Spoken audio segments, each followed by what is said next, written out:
रुचियां छा गई घर में, श्रृंगार, व्यंजन, पूड़ी, पकवान, मिष्ठान, आभूषण, रास रंग, नृत्य, उत्सव, दिन भर आयोजन। ध्यान हट गया अतिथि अभ्यागतों से, साधु संत महात्माओं से, ध्यान हट गया फिर आचार्य ऋषि मुनियों से, फिर ध्यान हट गया संध्या वंदन और भगवत भजन से। रुचि छा गई घर में, रुचि छा गई पूरे घर में, नीति निर्वासित कर दी गई। ये तो मैं प्रतीकात्मक कथा बोल रहा हूं, ये बड़ी सिंबॉलिक बात कह रहा हूं, मैं प्रतीक में कह रहा हूं कि नीति निर्वासित कर दी गई, रुचि छा गई। जीवन में रुचियां इस तरह से न छा जाएं कि हमें ये पहनना है, ऐसा खाना है, ऐसा जीना है, ऐसा दिखना है। दिन भर आप सजे से न रहें। सजना अच्छी चीज है, वो पर्व के दिन जरूर सजें, जरूर श्रृंगार करें, वो बहुत अच्छी चीज है। घर में उत्सव बहुत अच्छी चीज है, पर घर आपका बाजार न दिखे, घर आपका घर दिखे, उसमें नित्य हवन की, होम की, यज्ञ की धूम्र दिखे। नासापुटों को धूम्र की गंध स्पर्श करे। अतिथि अभ्यागत को यह अनुभव हो कि आपके घर में हवन होके हटा है, अभी पूजा होके हटी है, अभी पाठ हुआ है, अभी घर में आरती होके हटी है। और सच मानिए, प्रातःकाल का भोजन कुछ संयम रखिए, अपने बच्चों से को कुछ पल का संयम रखें। जैसे ही भोजन बने, भगवान तक पहुंचे, ठाकुर तक पहुंचे, भोजन को प्रसाद बनाइए। अपने पति से कहो, बच्चों से कहो, अपने अतिथि अभ्यागत आगंतुकों से कहिए, अपने मान्य पूज्य अतिथि से कहिए, कुछ पल में बस अभी आपको प्रसाद देने वाले हैं, भोजन तैयार है, ठाकुर तक थाल पहुंचने वाला है, वो कुछ पल में हम अभी लेकर आए थाल। उनको भी अच्छा लगेगा कि घर में प्रसाद बन रहा है, दीपदान हो रहा है। अब आरती का समय है, अब जप का समय है।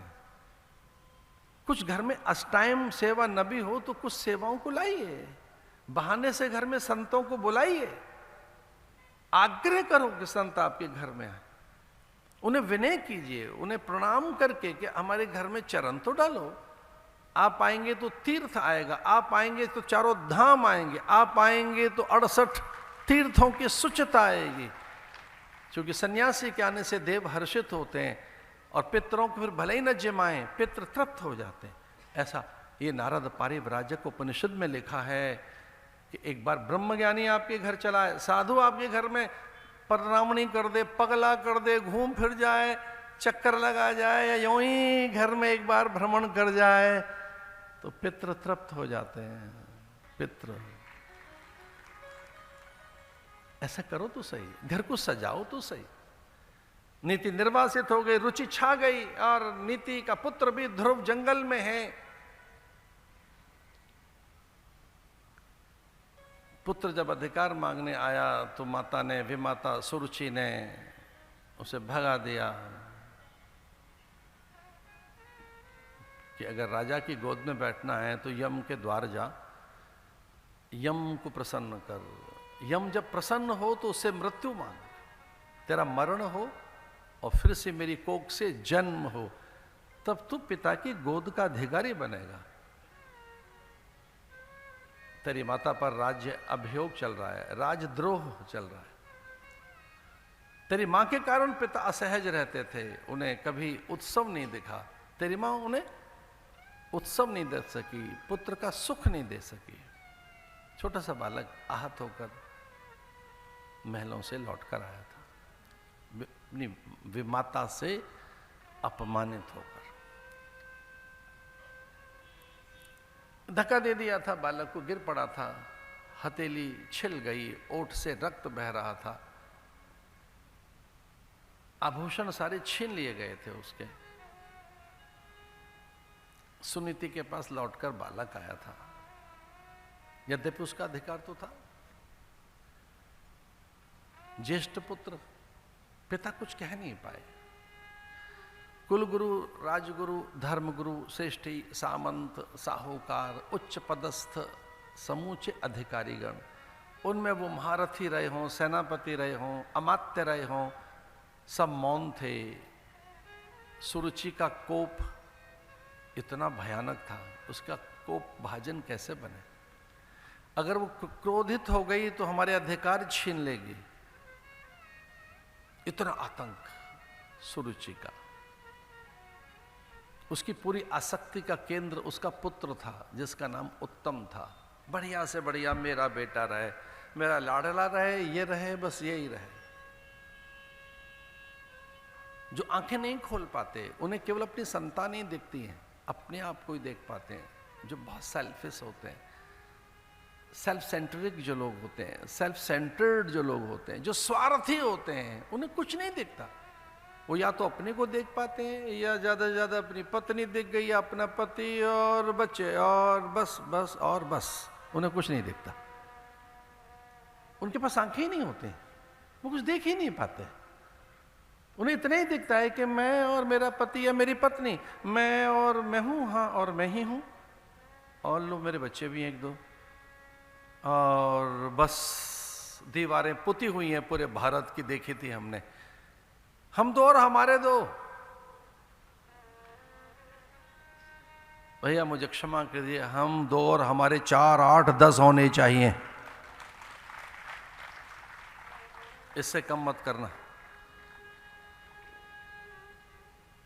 पुतिन के हर 3-4 दिन में बयान आते हैं। पुतिन कहते हैं, रशियन वहाँ की देश का मालिक रशिया का कहता है, पढ़ो अखबारों में क्या कहता है, आओ युवतियों को, तरुणियों को और वहाँ के युवकों का आह्वान करता है, कहता है 2, 4, 5, 6, 8, 10 बच्चे होने चाहिए। ऐसा कहता है, सैनिक बनाओ, शूरवीर बनाओ, अच्छे व्यापारी बनाना। पूरा भारत पुता हुआ था। एक बार देखा हमने, सुखी परिवार, हम दो और हमारे दो, सुखी परिवार। इसमें ज्ञान कहाँ है, वैराग्य कहाँ है, अतिथ्याभ्यागत आगंतुक कहाँ है, इसमें दादा दादी, नाना नानी, चाचा चाची कहाँ है, इस परिवार में कहाँ है बड़े, बड़ा भैया कहाँ है, मौसी कहाँ है, फूफा जी कहाँ है, जीजा जी कहाँ है, छोटा भाई कहाँ है, मौसी कहाँ है, चाची कहाँ है? जब एक ही होगा तो फिर बुआ कौन होगी उसकी, उसका चाचा कौन होगा, उसके बच्चों का ताऊ कौन होगा? मैं संकेत में आह्वान कर रहा हूं, भारत को भर दो अच्छी संतानों से, काने काने में शूरवीरों से, सतियों से, पराक्रमी पुरुषों से, कोने कोने में राणा प्रताप पैदा कर दो, कोने कोने में भामाशाह पैदा होने चाहिए, कोने कोने में नानक से लेकर दशमेश पिता तक, ऐसे दशम गुरु महावीर स्वामी तक, ऋषभ देव से लेकर महावीर स्वामी तक, ऐसे तीर्थंकर, ऐसे दरियाब जैसे महापुरुष कोने कोने में पैदा होने चाहिए। मैं हूं, आंखें से दिख नहीं रहा है, मैं, मेरा परिवार, हम और बस हम हैं, हम में V2, मतलब VV इज वेरी स्मॉल। और कोई मुझसे पूछे, मेरा जो V है वो पूरा संसार है, मेरे हम में पूरा संसार है, मेरे वयम में 2 नहीं है, मैं पूरा जगत हूं। अयम आत्मा गुडाकेशा सर्वभूताशय स्थित, आई एम ऑलवेज एवरीवेयर, मैं हर जगह हूं, ये ज्ञान कहता है।